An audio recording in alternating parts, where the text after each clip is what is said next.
Hello, and welcome to episode number 69 of Future Chat from Unwind Media. Every week on this show, we take an hour or so to discuss all of the week's most interesting science and tech news, and we're very glad you're here with us today. This episode is brought to you by Audible.com. To help out the show and get a free audiobook of your choice, as well as a free 30-day trial of their service, please do visit audibletrial.com/unwind. Audible.com have more than 180,000 audiobooks and spoken word audio products. So, Mike, I'm very glad to have you, my wonderful co-host, with me today. I wanted to ask you a question. Did you hear about this Harper Man stuff? I saw it in passing on my Okay. Facebook feed, but it hasn't reached critical mass as far as extensive So, infiltration yet. you know what I saw on my Facebook feed today from the On This Day app? It was exactly 1 year ago today that we did the government funding of science episode of Future Chat. And where we discussed sort of how government funds science in Canada. We discussed some of the ways that our current government does not necessarily fund science the way that a lot of scientists think they should. And so this Harper Man song was made by a Canadian scientist with Environment Canada, and he got a bunch of 40 or something people to help him sing parts of it. He's actually apparently, I've never heard of him, but apparently he's a pretty famous Ottawa folk music player, I guess, or jazz music player. I forget which kind of music he played. But so I didn't listen to the song because I'm not trying to be super political about this. I just think it's interesting because he was let go from his position. And I found it really interesting that I read a little bit into the story. I didn't listen to the song itself because it's just, it's a kind of an Sure, yeah. anti-science anthem. But apparently he was something like 2 weeks from retirement. And so that's why he decided to do this. And so now he's on administrative leave with pay. And then he's just evidently going to retire. But so he waited So until he the end got of his, suspended because of this yeah, song? because of the song. Okay. But I guess he feels like, well, I'm done with my career, so I guess now's the chance to sort of speak out and say his piece. But there's been a lot of talk sort of in scientific circles in Canada about government funding of science and how a lot of scientists feel that they're not getting support at all from their government in terms of pure research. But this just kind of, I would encourage you, I'll put a link to the video so you can go in and listen to Harper Man. But I just thought it was interesting to kind of hear from an actual scientist who's sort of taking matters into their own hands, and that the fact that he waited until 2 weeks before retirement to do so, found it very interesting. Also very prudent. Oh yeah, absolutely. It kind of speaks volumes about how people feel and that they can't express their Right, actual opinions until they're about to retire anyways. right. Was, I guess, just going off on, or continuing the political tangent, um, just wanted to mention that I've seen a lot of the whole anti-democracy thing come up when talking about the Harper government. So this, I guess, is just kind of its own self-evident kind of example of how that works, and is one of many non-democratic Yeah, processes that the government has right now. So yeah, definitely interesting absolutely. to see how it plays out come October. Yeah. So we do have a few pieces of follow-up from, I guess, weeks past. You have some from, I guess, one of the things we talked about back at Google I/O time. Yeah, yeah. So this is regarding Project Soli. For those who may not recall, or for our fellow viewers who haven't heard about it since then, the Project Soli is the one where it's kind of the fingertip, I guess, I don't know how to Wearable explain it. computing device. Kind of, yeah. It's just kind of like a piece of interaction with wearable devices, or just devices in general, that gets implanted into your thumb and forefinger, Mhm. and you can kind of do like either like a snap, or kind of just rub it back and forth or side to side, or kind of do this type thing, and the whatever device is hooked up to will respond appropriately depending on what you have configured for it. So they've actually sent out emails for people to apply for dev kits Mhm. to develop apps and interfaces to utilize the project solely. So it sounds like they're moving forward with it, and it's not just a vaporware kind of pipe dream. It's an actual thing that they're moving forward with. So there isn't a ton of detail about kind of what the kits look like or that kind of thing, but they're just sending out kind of uh, almost RFPs to people who would Mhm. like the dev kit and work on it. So um, it's cool to see this kind of stuff going forward, and yeah, it seemed fairly futuristic when you see the examples of it being used, um, and so it'll be good to see talented technological communities working on this. Sure. I mean, I'm looking at the GIFs of the actual finger movements, and it does seem very futuristic. You said they're actually like, I guess, electrodes or some kind of computing device in your fingers, like they have to implant them in your fingers. I think so. That's the way. That's from what I can recall. That's how it works. I get, yeah, they're saying a few dozen dev kits. I guess that's why, because that seems extremely futuristic. Like that's the vision Yeah, of the future we had for like centuries down the road, is implanting electronics into our fingertips. yeah, Crazy. yeah. Well, Well, there are people who have already done like the whole NFC inside their wrist yeah, yeah, yeah. or that kind of thing. So implanting things inside of you isn't new per se. It's just No. has become a mainstream implementation.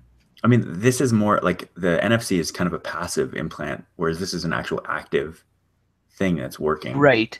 Like an Yeah, NFC is just can be in a credit card. right. Yeah, I don't imagine they'd be running wires through your arm. No, I no, think no, it not wires. yeah.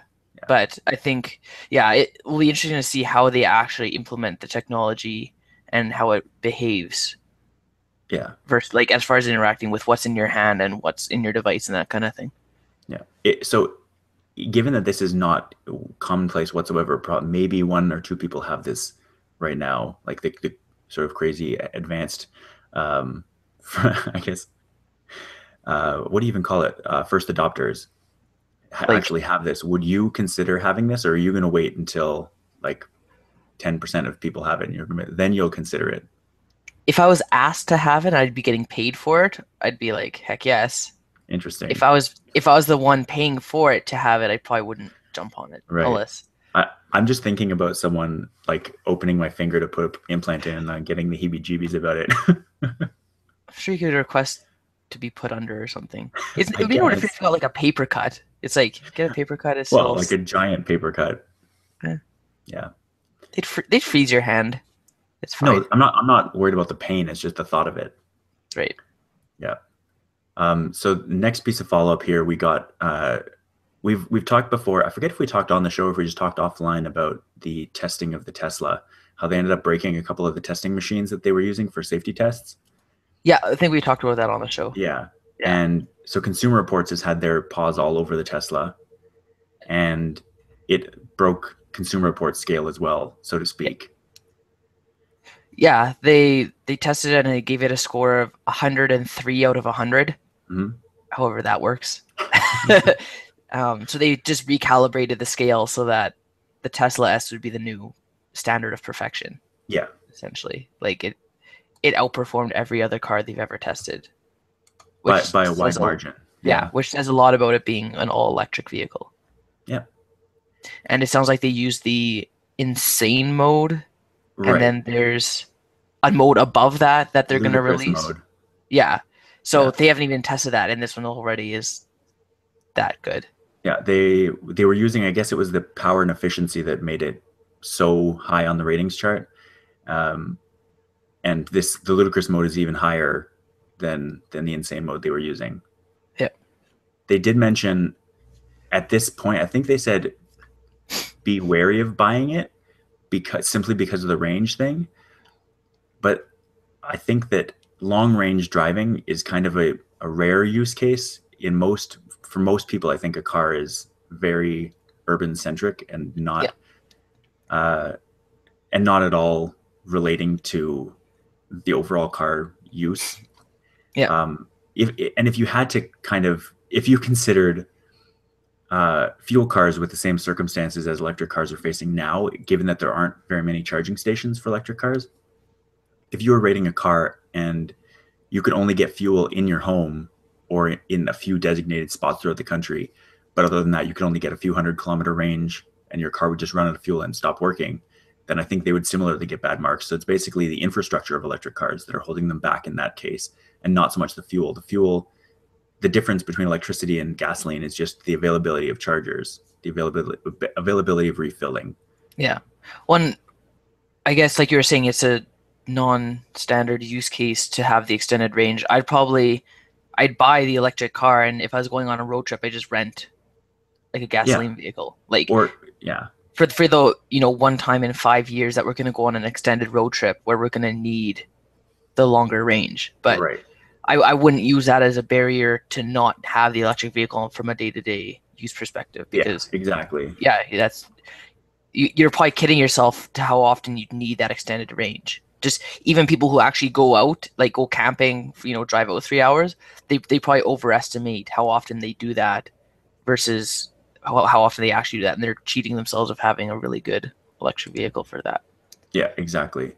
Well, and there was also this news a few days ago that they set a new range record of, I think it was a father and son team uh, in Denmark. They were able to drive 452.8 miles with the Tesla S. And I should point out it has an estimated range of 253 miles. So this is just about double. Right.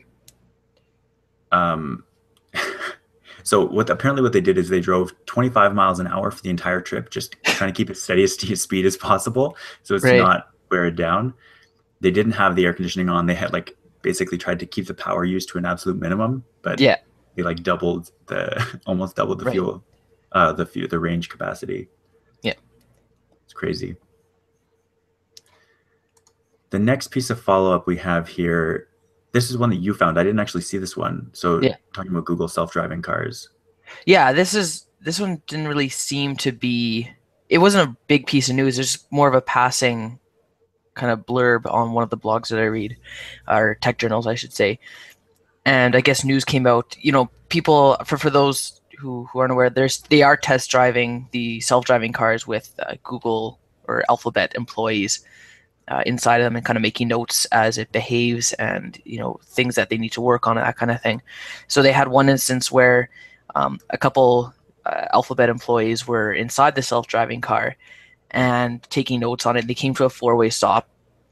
The self-driving car came up to the four-way stop, stopped, obviously, because it was aware that it was a four-way stop, and it scanned the intersection and saw that there was a cyclist at one of the other roads coming up to the four-way stop. The self-driving car had the right of way, and so it started going, but it sensed the cyclist. I can't remember what the term they used was. The one where you're bouncing, doing a track stand is what they called it. A track stand, yeah. I'd never heard that term before, but it's where you're basically just standing one place but kind of moving back and forth to keep your balance.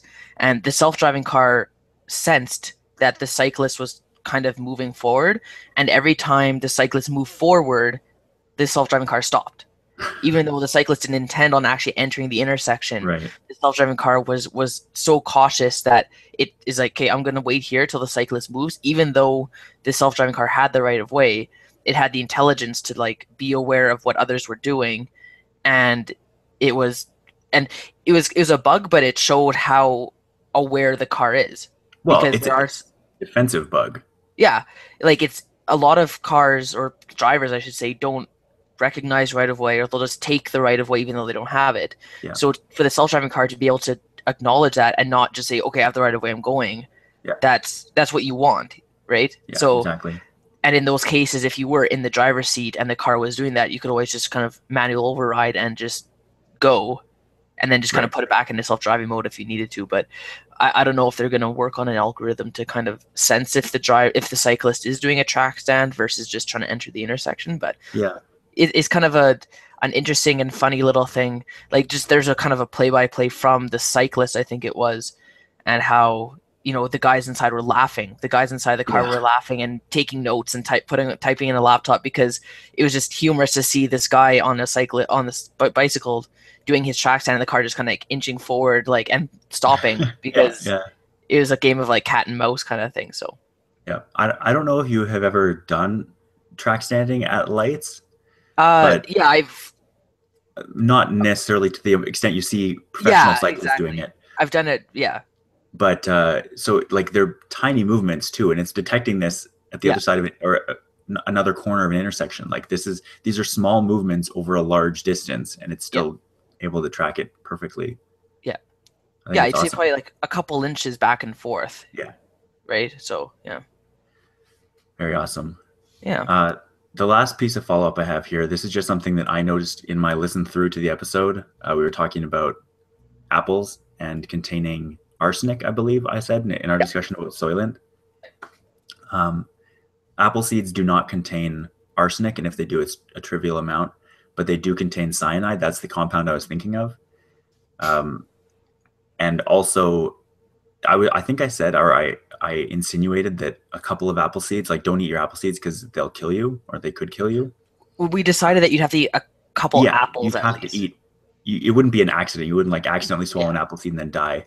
And I right, also said like don't bite it open, right. which is true because that is where they're actually in the seeds, and your body would just pass the seeds. But on that note, I was doing a bit more reading about cyanide, and actually, ASAP Science did a video talking about amounts of different poisons that can kill you in foods, I believe it was, and they were talking about cherries, and cherries are obviously a very similar fruit to apples, and but they have a much larger pit. Like the pit is the seed, obviously, in the cherry, and apparently they have cyanide as well. But that one cherry pit, if you bite it open, does have enough cyanide that it could kill you, or would probably kill you. Serious? Yeah. Again, you have to bite it open, but that's I find that hard to believe. So you could grind up a cherry seed and it would kill you. yeah. And we're feeding these cherries to our children and to people around the world. Cherry pits are pretty strong. I don't think a child could really bite one open. What if you're making like a cherry shake and you don't take the pits out? Yeah, that would be a way to poison yourself pretty easily. Do Huh, not do that. that's crazy. yeah, but not arsenic, cyanide. Yeah. Easy to confuse them. So the first main story we have here that I want to talk about. This is a pretty big story for myself in particular. I My sister has celiac disease, so she is literally allergic to gluten. Her digestive tract does not handle gluten well. It basically completely shuts down. Makes it very hard for her to absorb nutrients when if she has any gluten for the next several days after that, and she gets obviously very sick as well. Um, but so that put my mom, and I guess on to a lesser extent myself, on high alert for reacting to gluten, because it is the kind of thing that passes through families genetically. And so my mom has been very careful to make sure that if I eat gluten and notice any effects like that, that I should go see a doctor and get it Yeah. checked out. I think, sorry, before we Yeah, go on, I think one of the key things, at least that I can remember about celiac disease, is when you take gluten and your body tries to, or the body tries to process it, it slowly degrades it your does. Yeah, system as you eat it. So yeah, like it's not like you can just cheat and you'll get better. It's like every time you have like a slice of bread, you're making it worse and worse and worse Mhm. type thing. Yeah. The So villi in your stomach and digestive tract, your colon especially, they get damaged. So I think it does kind of heal, but it takes months or years, and not it's right. not like a couple days. Yeah. Just Okay. because you feel better doesn't mean your intestines are back to full Right. strength. But so my mom was on high alert, thinking I might have gluten sensitivity, even if I wasn't fully celiac, that I might be somewhat sensitive to gluten. And there was a study that we have talked about on a past episode that talked about gluten sensitivity and how they had shown that it is a noticeable effect. And so, a paper came out that has just recently been actually published in a follow up to that from the journal Gastroenterology. And so it was the same scientist.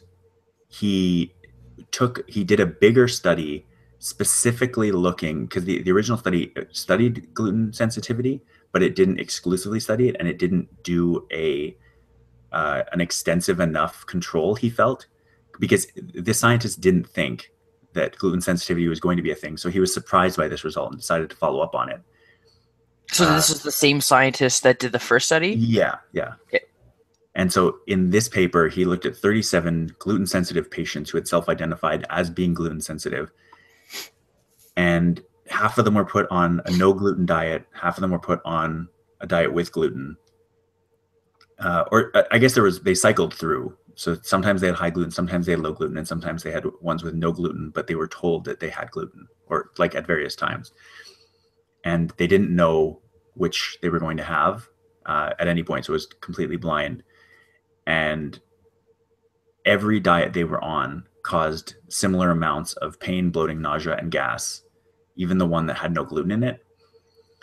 And they were also very careful to avoid, there are scientific definitions of foods that cause stomach sensitivity, issues like those. And they also made sure to keep all of the diets free of those other triggers. Things like milk, for instance, tend to cause digestive issues in a large number of people, and so they kept all that kind of stuff out. So they identified just gluten sensitivity, and there was no difference. These people felt, if they thought they were eating gluten, they felt the same bloating and pain, gas that they did on other diets. So like gluten is not if you don't have celiac, if you don't have a disease that's where so you have a specific gluten allergy, then you're not actually sensitive to gluten. You just think you are, and your At least body the is study capable. suggests that. Right. And obviously, when you get the kind of thing where a preliminary study shows one thing, you do a follow-up study specifically looking at one aspect of it, and it proves the opposite, it calls for more research. Yeah. But I have always been skeptical of this. Obviously, this scientist was too, and I don't think he's going to let this die. He's not going to do one study and be like, okay, see, I proved it. Yeah. It's going to it means more research, but Yeah. for the time being, the scientific conclusion makes sense from a sort of just common sense standpoint. Yeah. And the interesting thing that I always find with either nocebo or placebo, but in this case nocebo, is that the effect, like the symptoms aren't fake. Like there's real bloating, there's real, like it's self-reported bloating, but it's you Yeah, believe that the patient's actually experiencing that. And it's not saying that no, you're not actually bloated. It's just it's not gluten sensitivity causing it. yeah, And it's like, okay, well, figure out what it is. And it could be entirely psychological. Like your brain is weird like that, that if you think you should be experiencing something, sometimes your body responds and tells you, yeah, you are feeling that. Like yeah, in the same way that you can just tell yourself, okay, this isn't going to hurt or this doesn't hurt. And it helps sometimes, yeah, kind of thing. So, yeah, it'll be interesting to see where this research continues. Like, yeah, we're not unfamiliar with people who say, oh, yeah, I switched to gluten free and now I feel so much better and that kind of thing. And for all you know, they might be feeling better, but it may not be because of the gluten aspect. It might be because just psychologically they're telling themselves they should start feeling better, and yeah, they do. yeah. So before we move on, there's one more study here that I just wanted to discuss before we move to the next topic. I'll put a link to it, but really this is just for information. The headline of this New York Times article is "Many Psychology Findings Not as Strong as Claimed," study says. Basically, a meta study looking at a bunch of psychology studies and recreating their premises and looking at the results. And they found that up to half of the studies were not reproducible by any means, specifically in psychology journals. And it just points to the idea that the scientific method, while it is a very powerful method, it can also be pretty easily manipulated when you're looking for sort of pretty obscure effects. And just that you can, like, a lot of these, I call it pop psychology. I think it's called pop psychology in a lot of cases, where you get these studies that look at something that everyone sort of thinks is true one way or the other, and it's kind of more of a headline grabber than actual in-depth science. And it's the kind of article where you'll see a very attention-grabbing headline, and then you'll read down, and it's like, well, this doesn't seem like it's really proving that thing. Right. And so that's what they were trying to do with this meta study. And basically, you can look. We talked. we talked about one of the studies that they looked at, which was this canvassing Yeah. study for same-sex couples, Yeah. and just finding that it was completely effectively made up. Like it was impossible Well, to like the actually data do was the literally study. fabricated. Yeah, it Yeah. was impossible to do the actual study. Like they tried to Right. do the same study and found that they just couldn't. And So, sorry, yeah, just to back up, when you said that they couldn't reproduce it, just in theory, like the practicality of doing it, they couldn't do it, or they couldn't get the same result. both. Okay. Like yeah, the combined results was that there were a bunch of papers that didn't hold up. That didn't hold water at all. Okay. Yeah, so I just wanted to. You can go and look. They go in depth about a few of the different studies, and I just think that it's kind of important to take not just psychology studies. There are a lot of things like take studies with a grain of salt. They're not conclusive. They're just evidence for one thing or Yeah. another.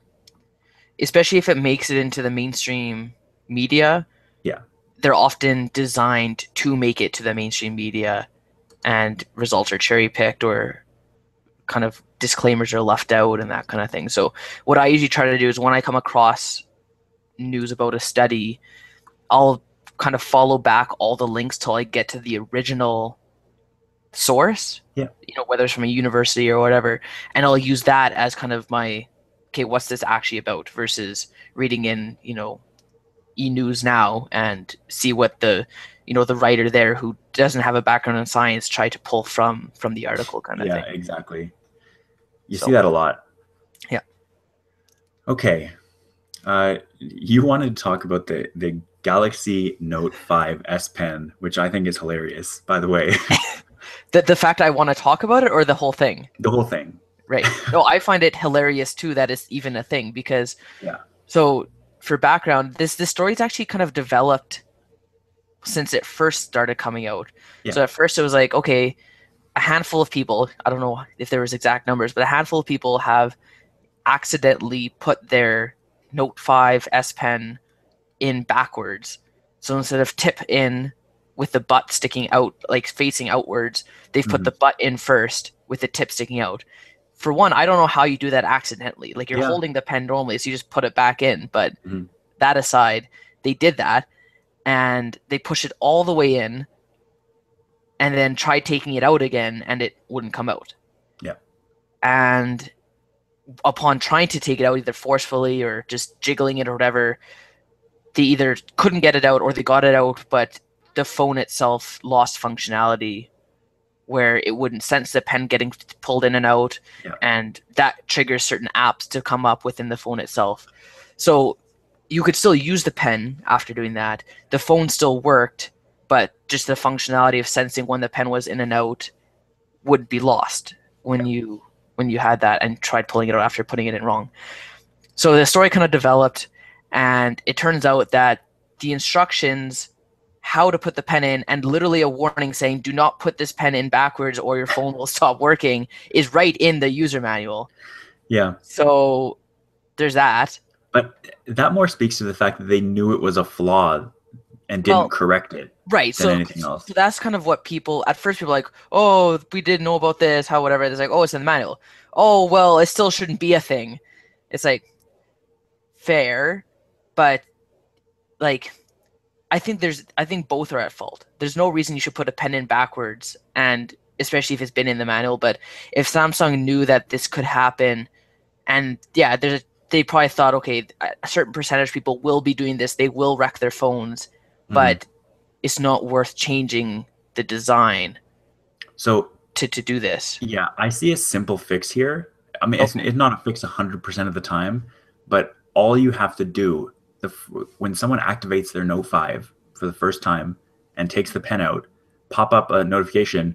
By the way, don't put the pen back in backwards. It could break the pen and your phone Well, see, because nobody that's reads the no different than the manual. manual.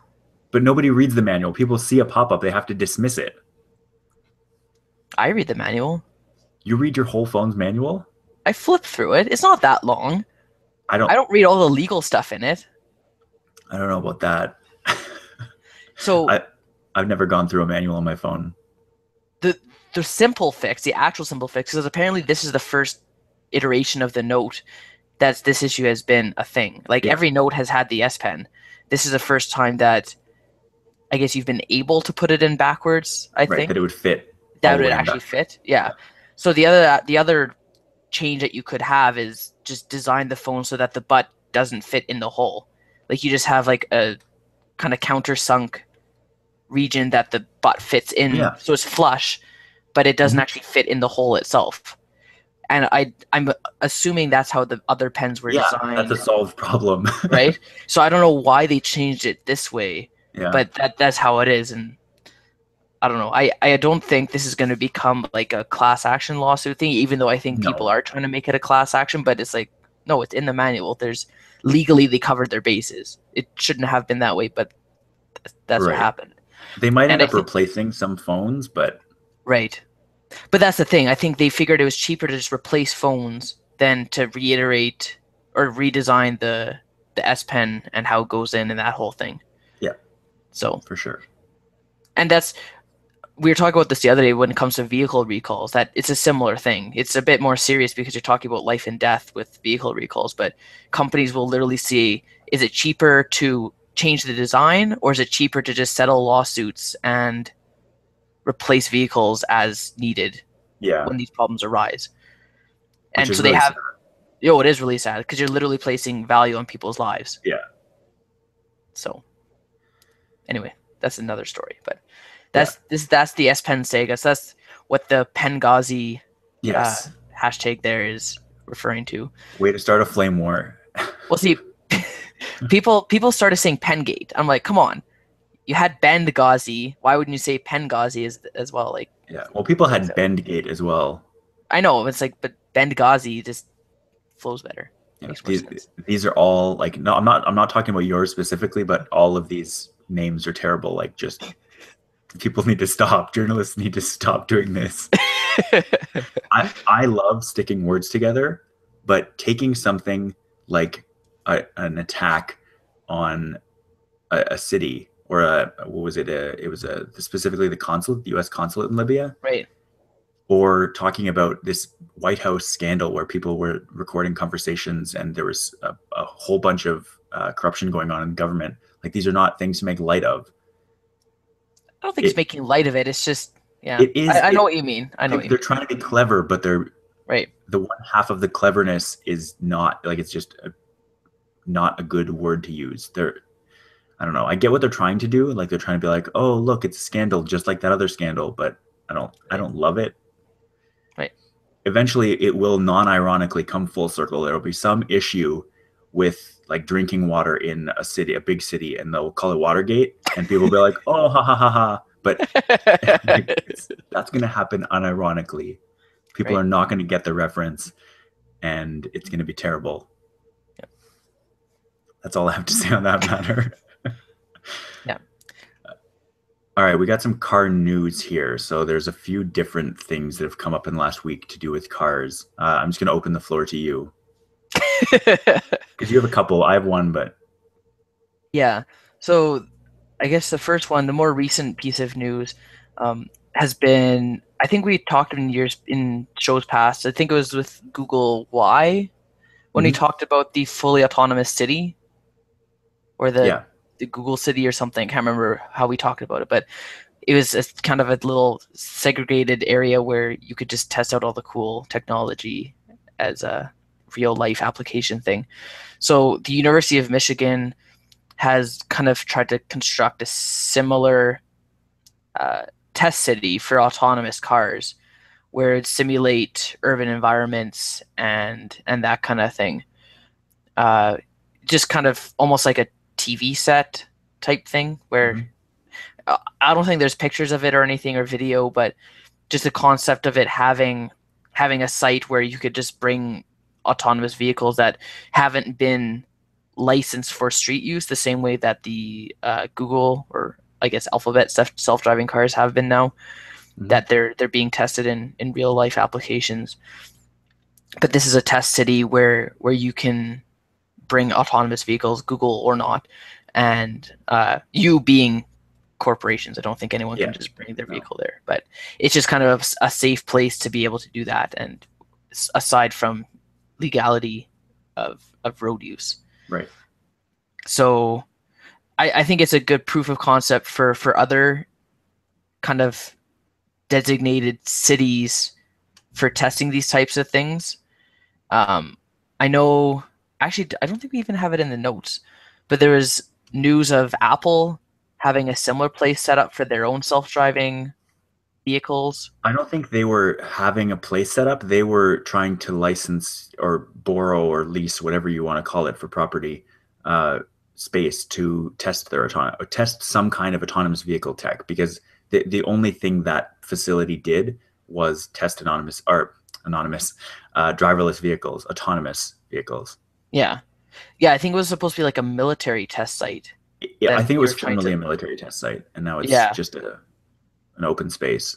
Yeah, so they're trying to, yeah, they're trying to get at that, and it was all through communication that they were kind of hinting that it was for autonomous vehicles. So Yeah, that's kind of where the rumors of Apple kind of coming out with their own yeah, self-driving car has come from. So yeah, companies are looking for places like these.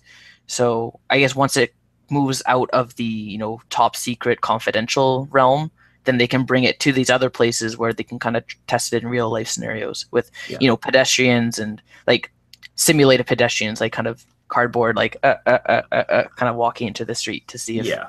the car runs them over or not. Have some guy doing a track stand. Yeah, exactly, right. So Yeah. um, yeah, I thought it was kind of cool that they came out with that kind of thing. So it looks Hopefully, like this testing ground is a partnership between the university, state, and federal governments, and auto and technology companies. So okay. yeah, Hopefully that government and university involvement means that there'll be some openness to it and that we'll actually get to see what's going on and it won't all be locked down so that companies are sort of running these tests in obscurity because yeah, it'd be interesting to see what's actually going on. yeah. So actually, when I look at it, it looks like a there are pictures of the test city kind of on this link that I have, but it's not doesn't really go into details like, oh, here's a pedestrian and here's a cyclist. So Okay.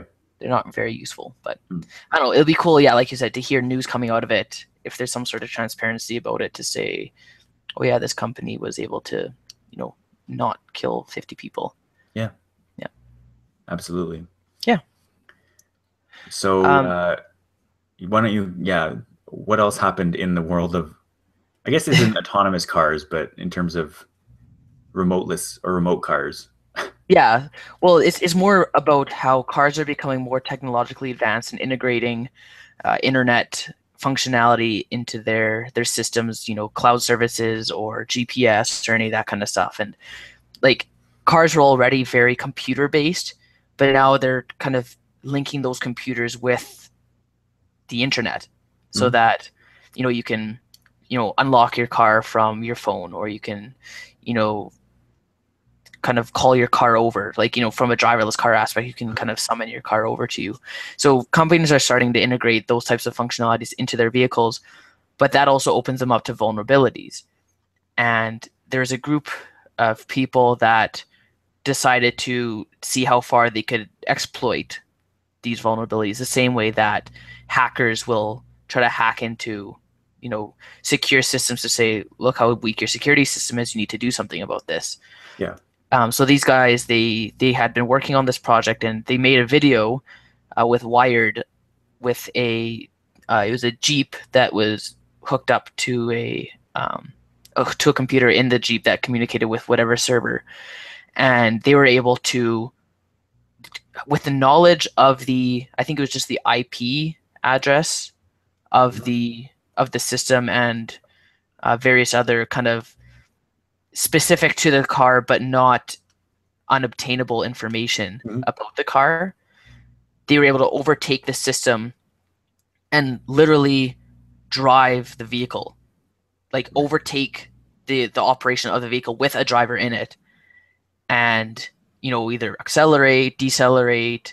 I don't think they were able to steer it, Okay. but they were able to accelerate, decelerate, control the AC, control the radio, pretty much anything that was hooked into the car's system, like to the car's computer, that wasn't Right. like mechanical.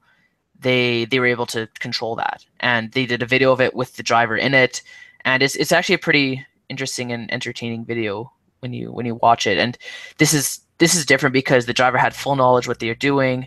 They Yeah. obviously gave them access. They gave them the information they would need to hack into it, but it's not information that would be impossible to get if you really wanted to get it, if that makes sense. Yeah. Um, but it's kind of, yeah, again, a proof of concept that this is possible to hack into systems like this.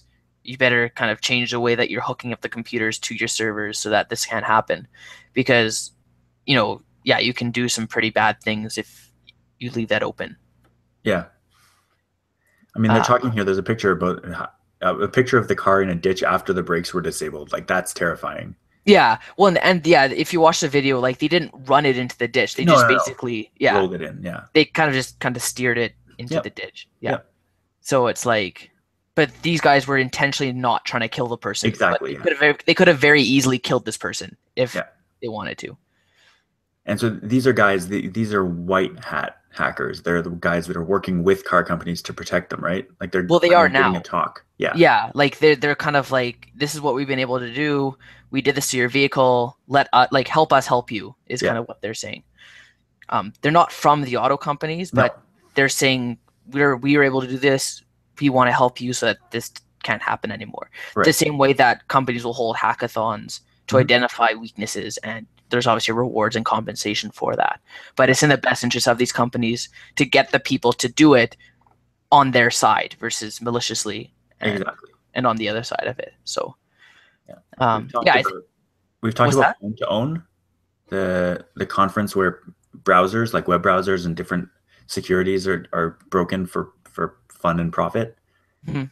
I see this kind of thing happening for cars in the future. Once every car is on the network, that Yeah, there will be competitions and vulnerabilities disclosed, and then people get prize money in exchange for their ideas and their hacks. yeah, yeah. And that's the other thing, is that all this hacking to these cars was done remotely. They weren't anywhere near the vehicle, Yeah. so that's crazy that you could do Yeah. that. Well, So, it's on the internet, so right. So it's one of those things that you want this functionality into cars. There's no one saying, oh, we shouldn't have that, but it's like, if you're gonna do it properly and without compromising the safety and security of the people using your vehicles, because that's one of the things that has been around for a while, that you'll get vehicles or just devices with smart integration, say like appliances, but no one knows what type of security did or didn't go into those connections and the infrastructure kind of talking to your devices. So you have to kind of be wary of how much vulnerability you're letting into your system by hooking up these things to your internet and your home network kind of thing. yeah. Like, I know with the, was it Xiaomi's, some of their devices, or just some of the Chinese phone manufacturer devices, that when you hook them up, they would start kind of opening a hole in the fence to your security.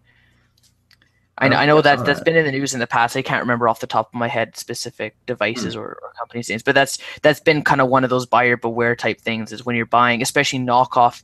I think that's the thing. If you're buying knockoff, say wearable like fitness bands, Yeah. then that can open yourself up to a lot of pain if Right. the company either unintentionally or intentionally leaves holes into your security by connecting those devices. So, Yeah.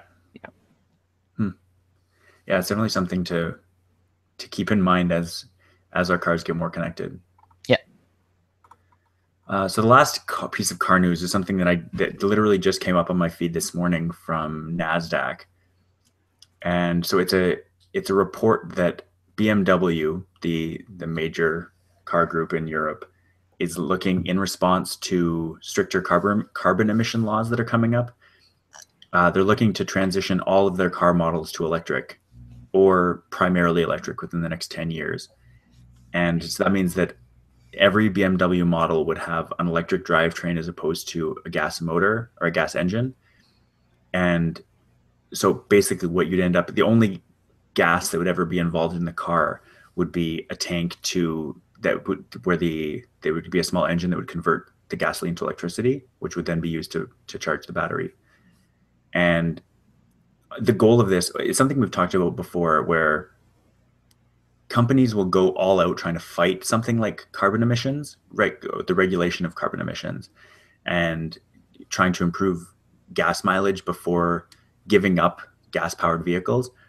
And so, but while they're doing that, while they're fighting tooth and nail to keep that as alive as long as possible, they're also doing research and looking into other areas to try to get past these emission targets.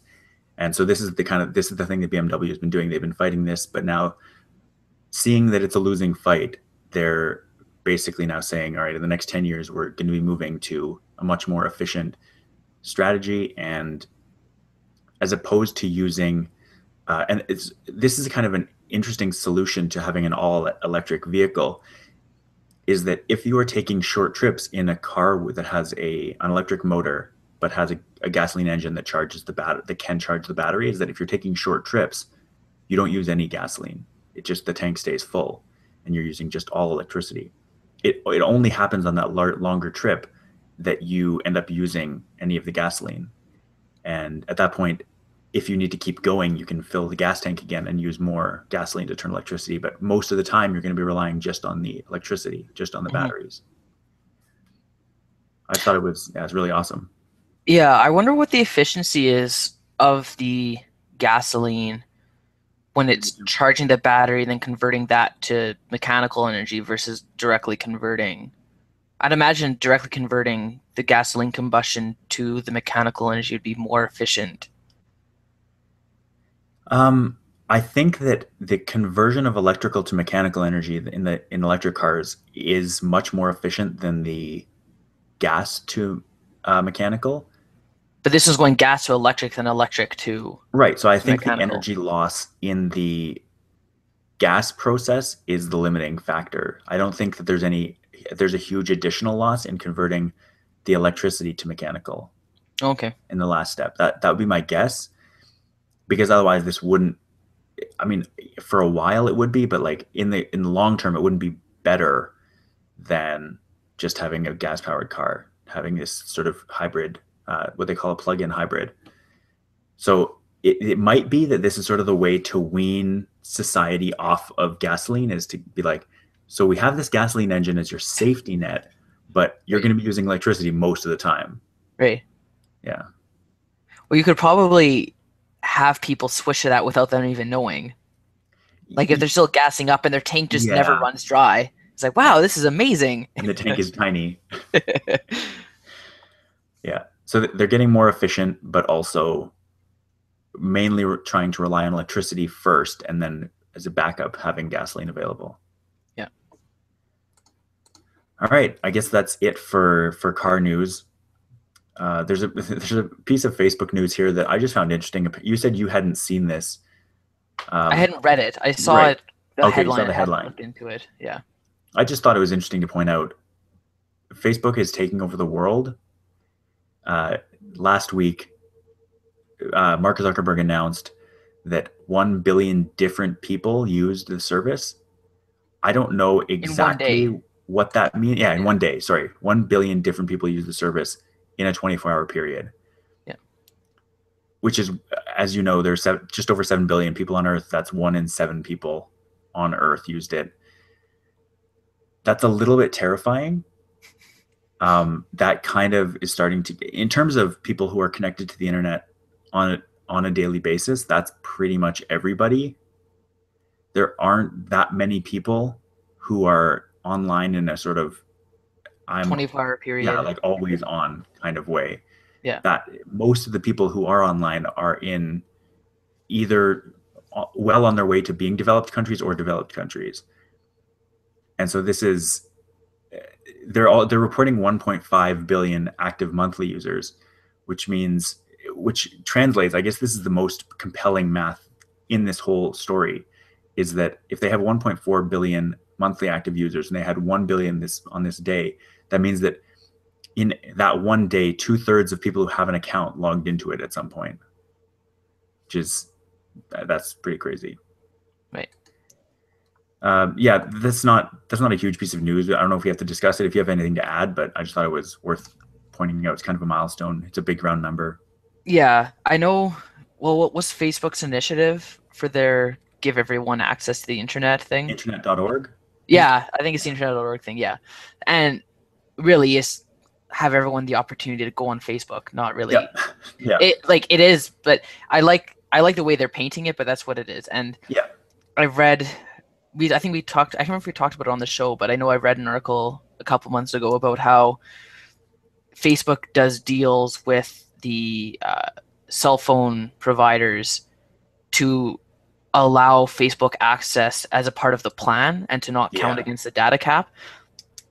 So just that on its own, their initiative to do that has brought them to the point where they can have, 1/6 or 1/7 of the world log onto Facebook within 24 hours because they've made it impossible to not do it Yep. because they made it so easy to. And now that they have their daily memories thing, they guarantee people to log on almost every day because the little notification saying, "Oh, you have memories with so and so this day." So Yeah. even if you weren't planning on checking it that day, which again, like you said, most people do go and check Facebook at least once a day, they'll it's prompting you to do that, or with notifications or any of that kind of stuff. They make it very easy to just check Facebook, Yeah. and yeah, whether that's good or bad is up to your own judgment. But Yeah. I think I think Facebook's good. I think it brings people together, but I think it wastes a lot of time too. It does. Yeah. I think it does both very well. Yeah. People are social inherently, so Yeah. a Yeah. platform that connects people is going to be popular Yeah. if it connects them well, and Facebook does. So Yeah. I've yeah. actually noticed recently, and maybe it's just because I'm looking for it more, but I've noticed when I post something on Facebook and it's either public or friends of friends, but say for the sake of discussion, public, I see a lot more people who aren't my friends, but who are mutual friends with someone else Mhm. comment or like my stuff. Okay. Because they'll That's say, "Oh, so interesting. and so liked this." I'm like, I don't know who that is. Yeah. Like, I know it's a friend of a friend because when someone likes my thing, it'll pop on someone else's timeline saying, "Oh, so and so liked this," Yeah. right? And if you let your status or your post be public or friends of friends, then we'll let other people who aren't your friends like and comment on that as well. Yeah. And I know that I think I had tagged you in a comment one time, and that person didn't allow friends of friends, Yeah. so you couldn't comment on I it. I was tagged in a post and I couldn't comment, or I Yeah, was tagged in a comment and I couldn't comment back. Yeah, that was right. weird. Yeah, but it's part of that. Like, well, my approach is if it's a friend of a friend, I trust that person. There's no reason for me to not do it. I don't have an issue with public posts anyway. Right. But Exactly. if someone was to do something malicious, ideally it's not a friend of a friend. Yeah. You Exactly. right? You trust that your friends have good choice in their friends, I guess. But Yeah. Or at least not malicious friend. Like, yeah, not malicious friends of friends. right. Yeah. Okay. You have a story here about a space elevator, which I did not see at all, but sounds amazing. Yeah, well, to clarify or qualify, this is just a patent for an idea. Yeah, yeah, yeah. But space elevators are always cool, even if they're just ideas of ones. Yeah. So their idea is to have a pneumatic pressure based almost like a tower, I guess, be Hmm. the thing that extends upwards into the sky or Okay. space for this matter. And I think they said something and I still don't know what they meant by it, but they say that they actively guide the center of gravity towards things like hurricanes so that the tower won't fall down. Now, Yeah, I don't know what that's a that weird means. sentence. Yeah. I like there's words in there that I recognize, but I don't know what it means as a sentence. Yeah. Like and how like I don't know how guiding it towards a hurricane is going to help it. Hmm. But I guess to me that sounds like they're going to have this thing in the middle of like an ocean, say, Yeah. and they have a little platform at the bottom with this giant tower that's powered or that's supported up by like basically air pumps, and they'll have an elevator kind of go up the center of it maybe, and that's how they get up to space. But the idea that was illustrated in the article is very vague, It so sounds very vague. it's hard to kind of conceptualize what it's supposed to be. But either way, they got a patent for it. So I don't know if that says more about the patenting process or about the reporting, but Yeah. that's what it is. But I guess if a company this and it's a Canadian company Mhm. and it sounds like they're serious about it. They have I think a dozen employees or something that have been working on this. So I think at this point they're looking more for investors to jump on board with them and actually get them to the point where it's a thing versus just a patent and an idea. But I don't know. I think a space elevator is kind of cool. All the news I'd heard up to this point was based on nanotechnology for integrating that into space elevators because that has that high tensile Tensile strength that strength. you'd Yeah. need Mhm. to build a space elevator. But this sounds like it's a different approach to it, so that's always good. Mhm. So we'll see how it plays out in practice. The thing that I think is most interesting here, this whole thing goes very vague, but it also says the next step is to build a 1.5 kilometer tall demonstration. They call it a demonstration tower Yeah, to to to try it to test the concept, and it's going to be they say $5 to $10 billion and 3 to 5 years to complete the demonstration tower, which puts us 5 years out at having this 1.5 kilometer tower, which seems outlandish enough. But then only another 3 years to finish the whole tower to space. right. I don't know how you build that, but I feel like it would take longer to build a full one to space than it would to build a 1.5 kilometer one, even I'm if you've mastered the technique. I'm assuming they'll just continue on with I the don't, 1.5 kilometer one. I guess, but that seems even then. Well, because a lot of it's probably putting in, the foundation of the tower and the stuff that's actually going to support it. The actual lengthening of the tower is probably the easiest part. It's the same thing when you're building a building. The thing that takes the longest is the foundation and the bottom structure, and then once you're there, it just shoots up really quickly. But at the same time, you're going to space. Like how do you get? I guess it's probably pre-built and not like they're not pouring concrete up 50 kilometers in the atmosphere. But how how do you get these parts up? You can't use a helicopter above a certain like above the height of No, you just use the elevator. height. So would you build the top at near ground level and then just sort of insert links into the chain? Like I just don't No, I see don't how think you you would. pre-build it. You just build it up. Like, I don't know. What if you built it horizontally and then floated it up to vertical? Floated? How do you mean? What do you mean floated it up? Well, the way I've seen space elevator concepts, some of them are envisioned as towers, but this sounds more movable. Like it sounds more like a tube than an actual Yeah, building. right. So what if you like sort of built it on the ground, sort of like snaked out, or I guess you could have it in one long thing, but that'd be really long. And then you just attached helium balloons or some kind of buoyant thing, and then just kind of floated the top up. Right. Maybe rocket propelled or rocket assisted, but I, it seems so the concept of the space elevator seems awesome. Like if you could build it somehow in situ, but I don't think you could. Once you have it, it's the science seems valid. But while you're building it, it just seems like it would take an astronomical amount of energy. Ah, Yeah, I don't know, but it seems very odd, yeah. and I'm interested to see what's happening. But this 8 year, approximately 6 to 8 year time frame seems way too fast. Yeah. So I guess for clarification's sake, the company's called Thoth Thoth, Technology, yeah, Thoth.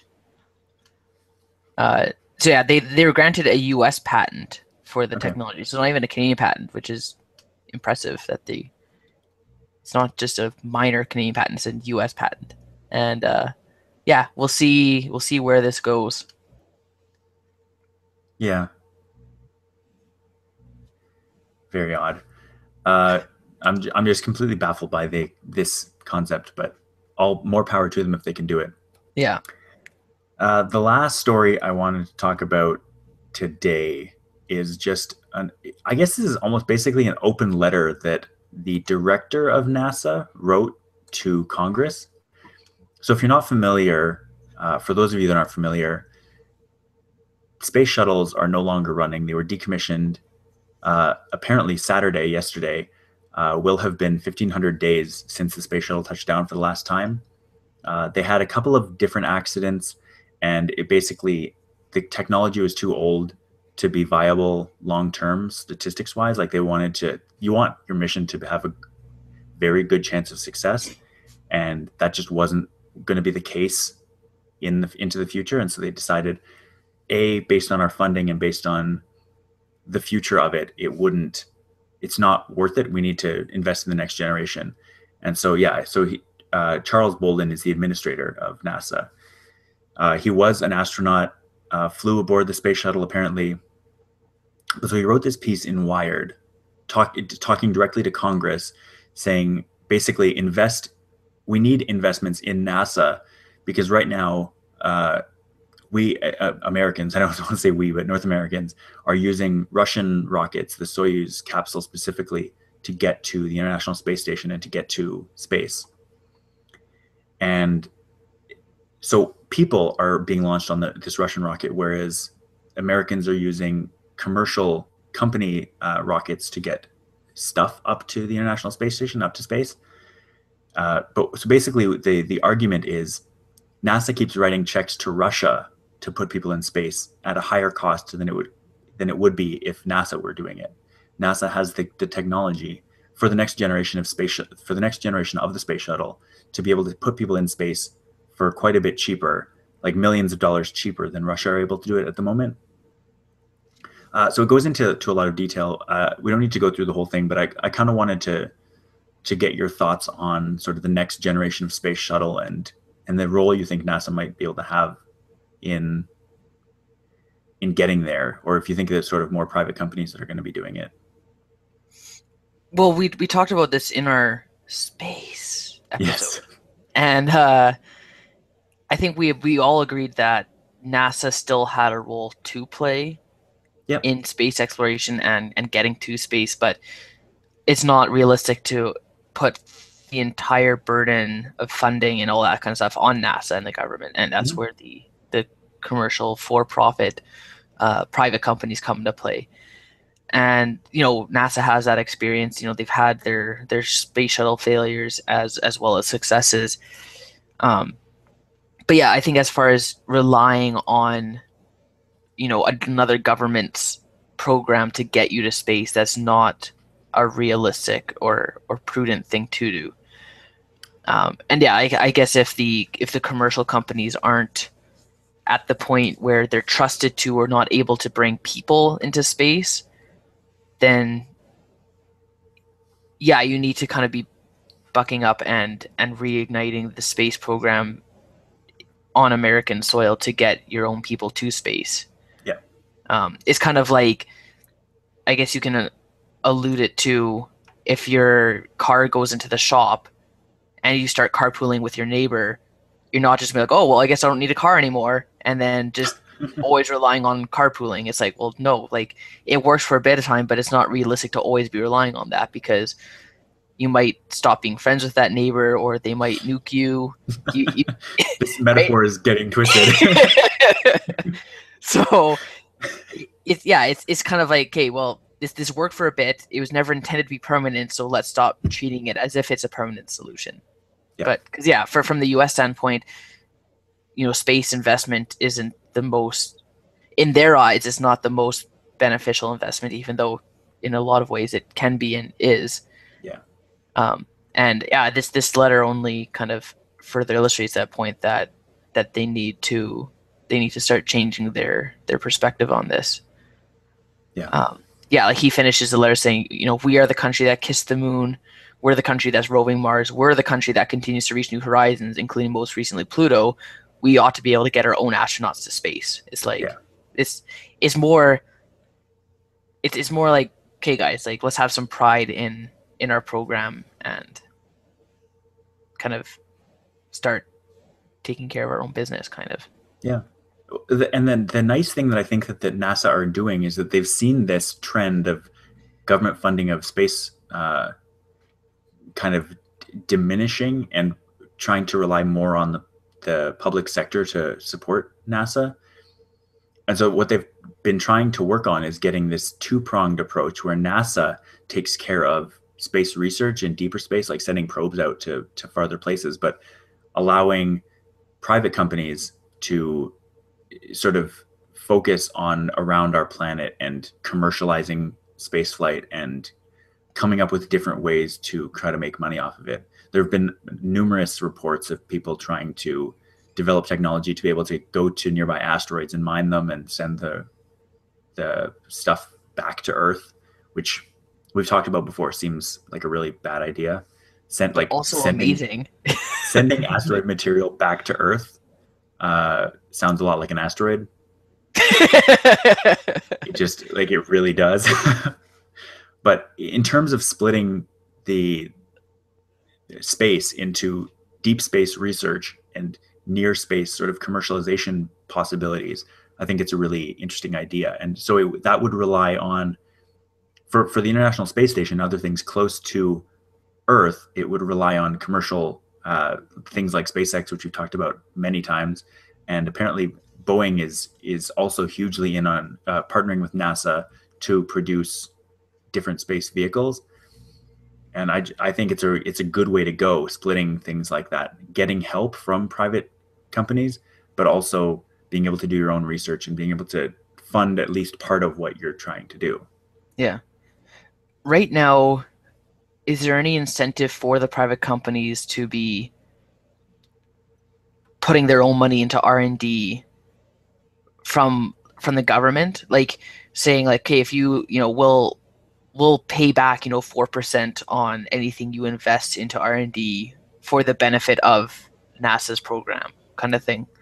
Like I know they have contracts and they get paid on kind of an a la carte basis, from what I can imagine. But I think if there isn't already, there should be a program where, if NASA wants to kind of develop their program, it's like, okay, well, we don't have the flexibility in our budgets to be doing that. Tesla Motors or SpaceX, I guess, you have the funds to do that. We'll pay you back on plus more on that research if you can do that for us, but it'd be paid back over a certain amount of time. They want to get to where they can launch people into space within, say, 2 years, but for them to do that, it would take 20 years with the funding that they're able to get. So it's like, okay, we'll still pay you back over, say, 10 years if you can get us to where we want to be in 2 years. Yeah. So I think that'd be good to have if they don't already have that. Well, I mean, and SpaceX is also working on reusing their rockets, which would make spaceflight immensely cheaper. And so if they're able to do that, you don't have to basically throw away billions of dollars, or millions, I guess in this case, of dollars with every launch. You're going to save a lot of money and be able to launch a lot cheaper as well. Yeah.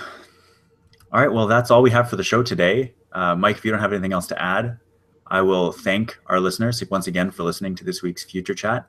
Once again, I'd like to thank audible.com for supporting our show. Don't forget that you can help us out by visiting audibletrial.com/unwind right now to start a free 30-day trial and get a free audiobook. I'll let you know that we'll be right back here next week with more science and tech talk. And you can find past episodes of the show and much more at unwindmedia.com/futurechat. See you next time. Sayonara. Bye. I don't know if I have any after show stuff, so gotta get going. Do you have anything that you wanted to briefly say in the after show? No, I think we actually covered a good amount today. Did you want to talk about the autoplaying video quickly? I think we can save it. I do want to have a discussion, but I'm constrained for time today. Okay. But we'll put a pin in that. Maybe over the next week, what you and I can do is come up with what we think where our stance is on autoplay video, because it sounds like either you want to defend autoplay video or you just want to play devil's advocate to me attacking it. And it's not the second thing, or not intentionally anyway. Okay. So I think what I want to do is solidify my position and thoughts on it. Okay. And then come back to it. Sounds good. All right. Okay. So yeah.